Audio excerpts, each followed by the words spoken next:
motherfucking relay. We're covering today's top boxing news. Okay, we'll start with this. What is an interesting development in the women's bantamweight division ahead of Yoshida Metcalf, reigning IBF champions, fight with Dina Thorslund, their unification match. It would seem that the IBF has elected to make former champion Miyo Yoshida Shurida's mandatory challenger, and so there is a possibility that the two could meet for a third time. To which Yoshida Metcalf replied, "Shit's really sad, but I guess it's free money. She's not beating me ever."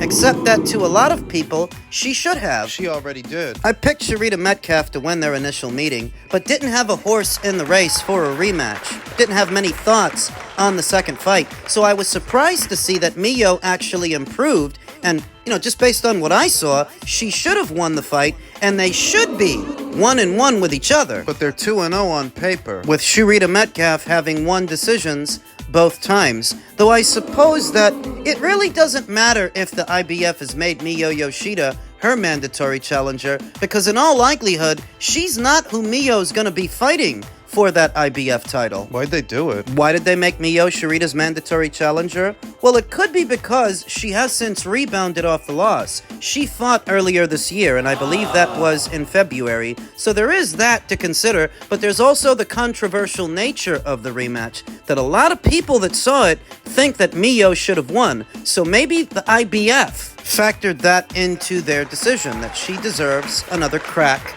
at the apple. And she will get it, but perhaps not against Yoshida Metcalf, because for us to get there, Yoshida has to beat Dina, and I don't think she's going to. Dina Thorslund, this division's Ring Magazine unified champion, and in my opinion, a fighter that is levels above Yoshida Metcalf. Thorslund. Now, both champions were recently signed by MVP, but this reads to me like Dina Thorslund's coming out party, a chance for her to make an impression on a lot of people that perhaps are not familiar with her, but they should be. Because she's the best bantamweight in the division. They may have seen Yoshida Metcalf here and there and heard of Sharnika Johnson, heard her name thrown around, but Dina Thorslund is actually the best in show. Two-weight unified champion Dina Thorslund that is set to be collecting a third alphabet title. Because I think she's gonna win. She's seen fighters like Yoshida Metcalf, that stick and move and stay on the outside base style. She's seen that plenty of times. Against former champion Deborah Ana E. Lopez, against reigning champion, then champion Yuli Hangaluna of Mexico, they tried it. It didn't work for them. I don't think it's gonna work for Yoshida, especially not now that she's about 40 years old. On those 40-year-old legs, I do not think she's going to be able to keep Dina off of her. Dina's mowed down and pressured younger fighters and younger women, some with the same kind of physical dimensions that Yoshida has. We've been all through that, but it's not just beating Yoshida and unifying a third alphabet title, it's also fighting Miyo. It's also beating Miyo and beating her decisively. It sends a message. You guys can have your little saga, but I'm better than the both of yous, and I'm gonna prove it by beating the both of yous. Though where a Miyo Yoshida fight would be different than a Yoshida Metcalf fight is where Yoshida's gonna backpedal and circle away, Miyo's gonna barrel forward, try to come forward, try to throw punches and bunches, and Dina's seen that too. She's gonna try to pressure Dina, like young Serene Satine, then unbeaten, tried to pressure Dina, and it didn't work. If it sounds like I'm high on Dina Thorslund, it's because I am. She's come up against a lot of different fighters with a lot of different base styles, bringing a lot of different things to the table, and she's been dominant throughout.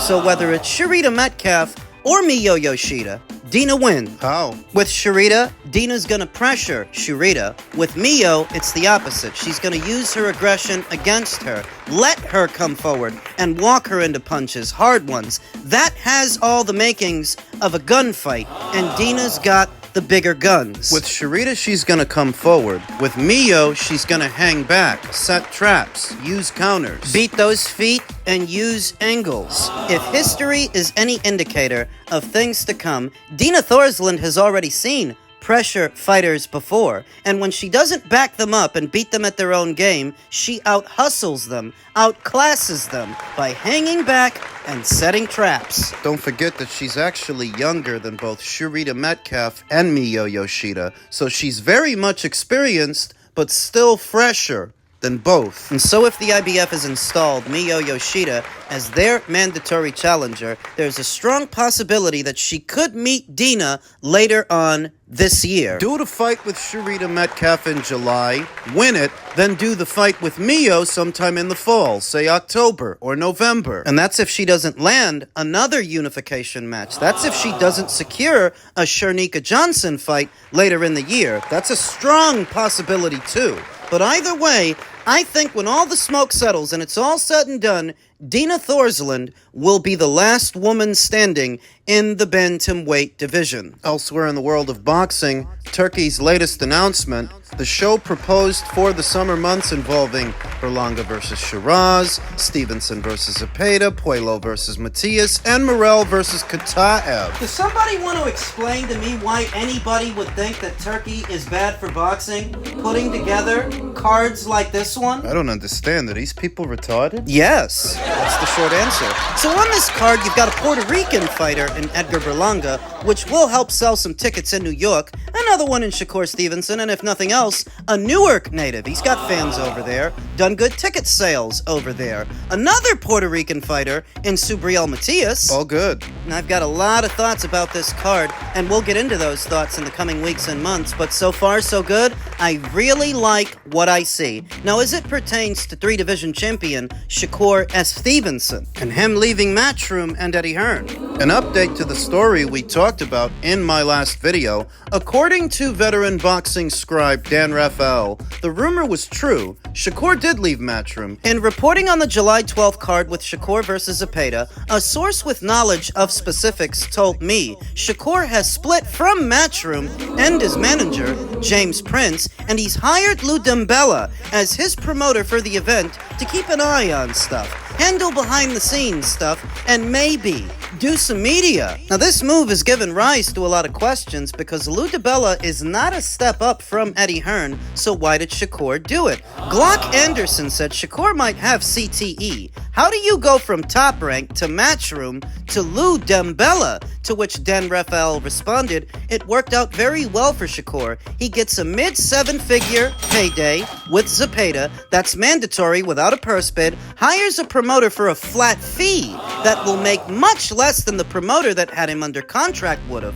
and will be a free agent afterwards. That answers all the questions. I thought that we would have to wait a lot longer for these answers to come, but they're here, and it makes sense. I guess the only question now is, how was he able to wriggle out of what was reported to be a 2-fight deal with Matchroom, having never actually boxed under the banner? I feel like when push came to shove, Matchroom was willing to cut him loose because they hadn't spent any money on him anyway. He never fought under the banner, so it's not like they invested a ton in his career and were expecting an ROI. It was a situational relationship, and the situation changed. They weren't going to prolong it. There was no reason to. What Shakur stands to make from the fight? In the mid-7 figures. That's somewhere in between 4 to 6 million. That's pretty goddamn good for a William Zapeda fight. Pretty goddamn good for a mandatory. Now that the rumors turned out to be true, in hindsight, I don't think Eddie Hearn is broken up about it or Matchroom, because for the money that Shakur Stevenson is looking for now, at this point in the juncture, and the kind of fights he's looking for, it would have been both very expensive and very difficult to keep him on, whereas Turkey El Al Sheikh is more capable of getting him that money and getting him those fights. So it's the natural choice, it's the natural decision for both parties, for Matchroom, for Shakur. That this isn't really a loss for Matchroom like some people are framing it, because they never invested anything in Shakur's career to begin with. So they're not losing anything. Now, him leaving James Prince, that caught me by surprise. I wasn't aware. I didn't figure that Shakur was dissatisfied with the job that James was doing, or maybe he's just outgrown that relationship and he doesn't want as many hands in the cookie jar. It could be that. They say he hired Lou DiBella, and it's what I thought. Well, it's cheaper to have Lou DiBella as a gopher than Eddie Hearn. Eddie's gonna run you more money. Lou... Not as expensive and no strings attached. It's ideal for a fighter who wishes to remain autonomous, remain a free agent, able to go wherever he has to go to make as much money as he can. And that's what he's trying to do by giving his managerial and promotional situation a complete overhaul. He wants to keep more of his money. So less hands on deck, less mouths to feed. Less hands in your pocket getting a piece of your pie. That's what it all boils down to. And you may be thinking to yourself that Lou DiBella is not as capable as Eddie Hearn of promoting Shakur Stevenson, but the one doing all the promoting is actually going to be Turkey via Ring Magazine and whatever else he's doing. So promotion, they've got that covered. Turkey's the megaphone. Now, as it pertains to the fights themselves, Shakur Stevenson versus William Zapeda, that is still an intriguing fight because of the stylistic matchup and how, in some ways, it favors William Zapeda and Shakur Stevenson's ongoing hand issues. That this is not a guy and this is not a fight where you want to become injured, because for every one punch you throw, William is going to throw 3 and 4, 4 and 5, 5 and 6. As many as he can, so long as you're standing in one spot. And if you become incapacitated, or your hands do, You're screwed. I do struggle to envision how this fight is going to look, because if Shakur's response to William Zapeda is just movement for the sake of movement without output, remember, you're not the house fighter. You're a free agent. You're not attached to anybody, and nobody's attached to you. So you don't have that built-in safety net that you may have had at Top Rank or Matchroom if you would have fought under that banner. You didn't. The point is, there ain't no auxiliary. There's no backup. So if your response to William Zapeda's come-forward pressure is moving just for the sake of movement and occasionally throwing a punch, occasionally landing one, will that be enough to secure a points decision? Do you guys think that Shakur Stevenson can stop William Zapeda? I mean, he did stop Yoshino, and he did stop Joshua Padley in his last fight. Can he stop William Zapeda? Or does William mow him down? Does he prove to be too busy within a round, too busy throughout a fight for Shakur Stevenson, who's not necessarily known for power or his work rate? Over to the super middleweight contest between Hamza Sheeraz and Edgar Berlanga. That one threw me for a loop. That one took me by surprise. I wasn't expecting that. Hamza Sheeraz, who used to be trained by Ricky Funes, and he's now being trained by Andy Lee. He's coming off of that controversial draw with Carlos Adames, and I saw a couple of post-fight interviews not that long ago with Hamza Sheeraz, where he said that after the fight, he was surprised at how many of his own people turned their backs on him. For context, after the fight, it later came out that during the fight, Hamza suffered a hand injury, which helped to explain what we saw, at least in part. That was supposed to be the explanation. But then you start hearing about weight, that now he's going to move up in weight. If it were just about the hand injury, why are you moving up in weight? And then you start hearing about how people turned their backs on him, how they turned on him. If it were just about a hand injury, what's that all about? Why have you now hired Andy Lee? This sort of gives you the answer you're looking for without Hamza saying it outright. There has to be a reason you're moving on from Ricky Funes to Andy Lee. And it can't be because you're happy with how you performed or you were happy with that arrangement. Things don't happen by accident. Not things like that. I've been impressed by Hamza Sheeraz up until the Carlos Adames fight, where he was noticeably gun-shy and ineffective, flustered by Carlos Adames' come-forward aggression, his combinations. Where Hamza is normally a very strong puncher, he couldn't pull the trigger with Carlos. The injury was supposed to explain that, but we see there's a lot more to it than the injury. There's more to this than meets the eye. So if you couldn't pull the trigger with Carlos, are you gonna pull the trigger with Edgar? Because Edgar's a bigger guy, with arguably a bigger punch. He's got his drawbacks, but he's been a super middleweight throughout. He's never been anything else. Can you handle him? You know that I honestly don't know? I don't have a high opinion of Edgar Berlanga at all. I mean, I think the guy sucks, but I also think he's more accustomed to fighting super middleweights than Hamza Sheeraz is. Both guys have challenged for an alphabet title, so they're arguably in the same place in their careers. Hamza challenged Carlos, where Edgar challenged Canelo. Neither guy won the fight. Edgar suffered a lopsided loss where Hamza escaped with a draw that to a lot of people should have been a loss.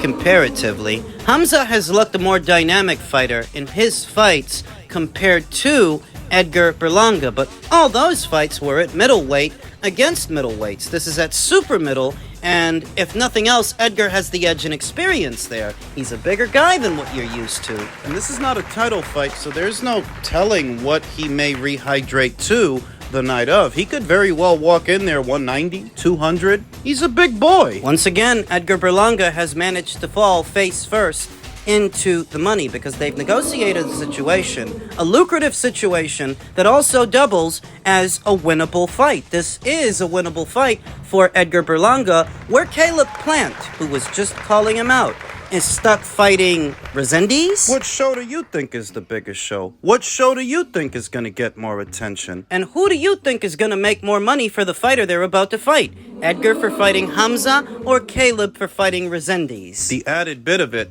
is that if Edgar does win, say he knocks out Hamza Sheeraz, you know who else is fighting on one of Turkey's shows? Jaime Munguia.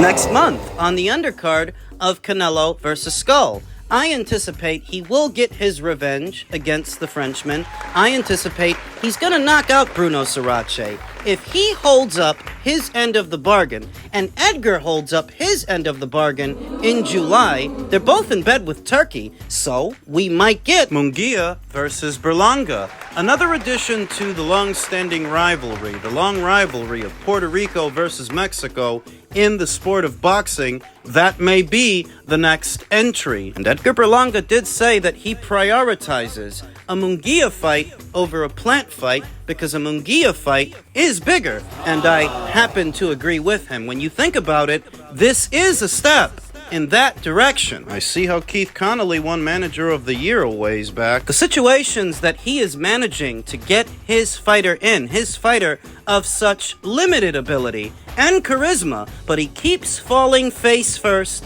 into the money. Chalk it up to good representation and dumb luck. And he's a free agent, like Shakur Stevenson. I gotta admit, this is smart business.